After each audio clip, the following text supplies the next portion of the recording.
में मुगलों ने आतंकवाद किया, आतंक मचाकर हमारे मंदिरों को तोड़कर मस्जिदें बनाई, दरगाहें बनाई, बल्कि सिखों ने जमीनों को खरीद कर गुरुद्वारे बनाए हैं। तो आज हमारा दावा है, जैसे हमने निजामुद्दीन, आज 16 अप्रैल 2025 दिन बुधवार, जैसा कि सभी को पता है कि महाराणा प्रताप सेना ने एक विकल्प निर्णय लिया और निर्णय लिया है कि हम पूरे भारत से मजार मुक्त भारत बनाएंगे। आपने देखा कि दिल्ली की 56 मज़ारों को हमने आज नष्ट नाबूद कर दिया है, चाहे बात इलेक्शन कमीशन की मज़ार की हो, चाहे सुनहरी पाक की हो। और अजमेर का तो पूरा देश जानता है, विदेश जानता है कि हमने उस पर केस कर रखा है। उसी क्रम में बढ़ते हुए दिल्ली में भारतीय जनता पार्टी की सरकार बनाने का जो संकल्प महाराणा प्रताप सेना के 1.25 लाख लोगों ने लिया था, आज हमने दिल्ली में सरकार बना दी है। और आज दिल्ली की नवनियुक्त मुख्यमंत्री आदरणीय बहन रेखा गुप्ता जी को मैंने एक चिट्ठी लिखी है और मैंने कहा कि 15 दिनों में दिल्ली सरकार इस पे अपना निर्णय दे, क्योंकि मेरा ये मानना है कि निजामुद्दीन दरगाह नहीं, हमारा हनुमान जी का पुराना मंदिर है। क्योंकि मैं ये मानता हूं कि भारत में मुगलों ने आतंकवाद किया, आतंक मचाकर हमारे मंदिरों को तोड़कर मस्जिदें बनाई, दरगाहें बनाई, बल्कि सिखों ने जमीनों को खरीद कर गुरुद्वारे बनाए हैं।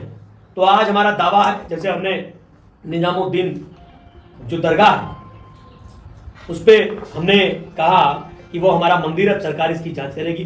15 दिन के बाद इस विषय पर हम अपना कार्य करेंगे। और अभी हमारा भगवान परशुराम जन्मोत्सव कार्यक्रम का आयोजन भी हम करने जा रहे हैं 29 अप्रैल को, जिसमें भारत सरकार के, देश के राज्यपाल, दिल्ली के मुख्यमंत्री और हमने कई केंद्रीय मंत्रियों को उस कार्यक्रम में आमंत्रित किया है। क्योंकि मेरा ये मानना है कि भगवान परशुराम हो, चाहे अहिल्याबाई होलकर हो, चाहे महाराणा प्रताप जी हो, हम सभी को मानना चाहिए। और महाराणा प्रताप सेना महिलाओं की बात करती है, युवाओं की बात करती है, हम सभी की बात करते हैं। सरकार द्वारा चलाई जा रही योजनाओं को क्रियान्वित भी करने का काम चलते हैं, चाहे नशा मुक्त बात हो, चाहे मजार मुक्त बात हो। और मैं चाहता हूं भारत मजारों से नहीं चलेगा, भारत संविधान से चलेगा। इस देश में वही रहेगा जो संविधान की बात करेगा, जो जय श्री राम को मानेगा। और जिन्हें मजारों की बात करनी हो वो किसी और देश में जाके अपना घर बना लें, वरना एक बार समझाएंगे, 2 बार समझाएंगे, तीसरी बार सीधे उस फर्शे से उनका सरकलम कर देंगे। और जिसको मुकदमा लिखना हो मुकदमा लिखो, 15 दिन बाद हम निजामुद्दीन दरगाह पे जाके गंगा जल चढ़ा देंगे। क्योंकि मेरा ये मानना है वहां मंदिर है हनुमान जी का, और गंगा जल इसलिए चढ़ाएंगे क्योंकि उस दरगाह से भगवान हनुमान जी को पवित्र करके फिर वहां शंख भी बजेगा और पूजा भी होगी, ऐसी हम उम्मीद करते हैं। और दिल्ली सरकार 15 दिनों में स्पष्ट अपना निर्णय दे कि निजामुद्दीन दरगाह है या मंदिर। आप लोगों की तरफ से जो पत्र मुख्यमंत्री को आपने भेजा है बता रहे हैं, तो आगे क्या आप लोग का कदम होने जा रहा है इसको लेकर? मैंने 15 दिन का समय दिया दिल्ली सरकार को। मैं चाहता हूं कि शाहजहां रोड का नाम भगवान परशुराम हो। 30 अप्रैल को अक्षय तृतीया है, उससे पहले दिल्ली सरकार शाहजहां रोड का नाम भगवान परशुराम मार्ग करे। अगर दिल्ली सरकार नहीं करती है तो आने वाली 3 मई को या 30 अप्रैल को या 2 मई को किसी भी दिन जाके महाराणा प्रताप सेना शाहजहां रोड का नाम बदलकर भगवान परशुराम करने का काम करेगी। आप लोग अमेंडमेंट बिल को लेकर के बोल रहे हैं, लेकिन all India Muslim personal board की तरफ से कहा जा रहा है कि ये जो बिल जो है हमारे लिए नहीं है, वो जेब भरने का काम कर रही है और कुछ बात नहीं है इसमें। भारत हिंदुओं का देश है, यहाँ वक्फ बोर्ड और जो भी बोर्ड हैं वो कांग्रेस की सरकारों ने अपने बनाए। अभी हमारे देश की सरकार, हमारे देश के प्रधानमंत्री जी ने, हमारे देश के गृह मंत्री अमित शाह जी ने कहा ये देश कानून से चलेगा।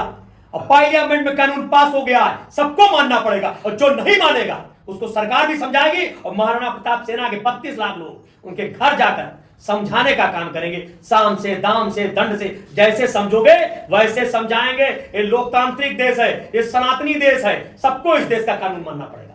बंगाल में जो घटना हो रही है उस पर आपकी क्या? मैंने कल कहा है कि राष्ट्रपति शासन लगना चाहिए, राष्ट्रपति शासन लगना चाहिए, क्योंकि ममता बनर्जी जो काम कर रही है वहां पर एकदम उन्होंने बांग्लादेश बनाने का निर्णय ले लिया है। मैं इस घटना की घोर निंदा करता हूं। महाराणा प्रताप सेना महामहिम राष्ट्रपति को चिट्ठी लिखकर उस देश, उस राज्य में जो लोग रह रहे हैं उनकी सुरक्षा को मद्देनजर में रखते हुए वहां पर भी राष्ट्रपति शासन लगे। मैं इस बात की भी मांग करता हूं। जिस तरीके से आपने अभी बोला कि महाराणा प्रताप सेना के लोगों ने ही दिल्ली की सरकार बनवाई है, हाँ। अगर दिल्ली सरकार नहीं मानती है आपकी बातों को, नहीं करती है नाम जो है चेंज, तब क्या कुछ करोगे? नहीं का प्रश्न ही नहीं होगा।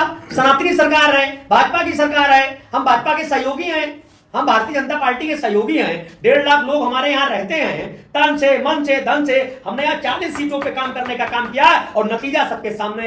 यहाँ तमाम मीडिया के साथी बैठे हैं। जब सरकार नहीं बनी थी, जब यहाँ अरविंद केजरीवाल की सरकार थी और यहाँ कई हमारे मीडिया के साथी बैठे, उनको पता है कि हमने दिल्ली में 900 किलोमीटर यात्रा कर लोगों को जनचेतना के माध्यम से और 11 लाख हनुमान चालीसा घर घर बांटने का काम किया है और ये सरकार बनाने का काम किया है।